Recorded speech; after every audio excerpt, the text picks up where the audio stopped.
শিলিগুড়ি মার্কেটগুলো তো দরকার 60 থেকে 80 টাকা বেশি করার জন্য তাহলে আমরা ওইখানে গিয়ে চেক করতে পারি আমরা কত টাকা কিনছি। আমাদের ক্লায়েন্টে যদি কোনো আপনারা ওষুধ ইস্যু করেন আমরা ওখানে গিয়ে খুচরো বাজারে চেক করতে পারবো যে কাস্টমার হিসেবে দামটা কত, তারপরে আমরা আমাদের আইডেন্টিটি দিয়ে আমরা বলবো যে মালটা কিনেছেন এই কাগজটা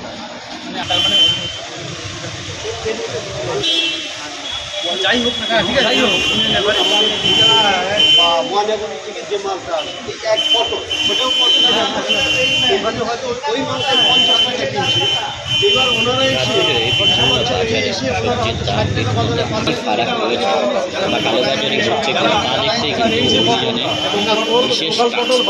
শিলিগুড়িতে বিভিন্ন বাজারে বাজারে অভিযান চলেছে। স্পেশাল বললেন আপনি কি শীতে আছে শীতে কথা দাম রয়েছে সবজি, সেটা আগে নোট করা হচ্ছে এবং পরবর্তী দেওয়া হবে এবং কোথা থেকে এই সবজিগুলো আসছে এবং তার বিল কি রয়েছে সেই সমস্তটা খতিয়ে দেখা হচ্ছে। এবং এর আগে আলুর গোডাউন 60 টাকা পাওয়া সেটা এক্সেস দাম।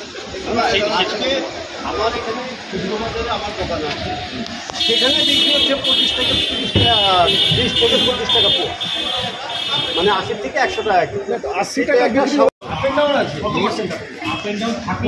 কাল আপ এন্ড ডাউন 65 টাকা হবে না। আচ্ছা এখন পরশুদিন 65 টাকা, এখন 50 টাকা। কিছু আপস এন্ড ডাউন হচ্ছে হবে। এই যে টমেটো এটা বাজারে টপ কোয়ালিটির টমেটো 120 টাকা কেজি, আপনি হোলসেলে বিক্রি করছেন 50 টাকা। ওয়েস্টেজ আছে এর মধ্যে, না ওয়েস্টেজ এই টমেটো কম কোয়ালিটি, এটা তো ওরা বিয়ার করবেন আপনি না না না কাস্টমার আমি তো ক্যারেট সহকারে দিয়ে দিলাম তো কত ওয়েস্টেজ হবে। ওয়েস্টেজ তো 2 কেজি আছে, কত 2 কিলো।